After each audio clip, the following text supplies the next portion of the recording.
Welcome everyone. In this tutorial, I will show you how to create rolling credits in Adobe Premiere Pro. Alright, now in Premiere Pro, as you can see, there is nothing but what we have to do first is create a text by pressing T. I'm just gonna click anywhere on the program monitor and now we've got a text layer. And to make our life easier, I have already went to clothes to create a credits layer with made up names. So what I will simply do is just copy that, go to Premiere Pro, click on the text layer, and paste it. Simple as that. So what we have to do now is just reposition it and make it a little bit smaller. Right, now this is done. Then select the layer, the text layer, go to the properties, go down at the bottom where it says row. So just click this simple box and now in a second you're gonna see that all this text will disappear. But because my laptop is really slow, it will take a few seconds. Yeah, now as you can see the text has disappeared. And now when I play it, you can see you've got rolling credits, but they are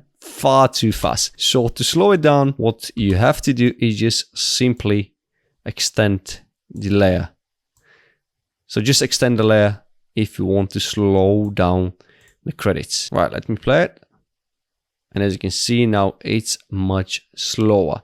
But if you want to be even slower than that, just extend it as much as possible. And again, I'll play it. And now it's really, really slow. Also, what you can do is change the font.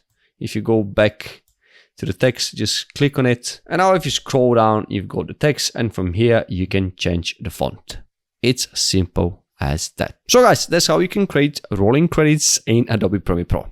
If you enjoyed the video, please hit that like button and also subscribe to my channel if you want to see more tutorials like this one. Thank you, and I'll see you in the next one.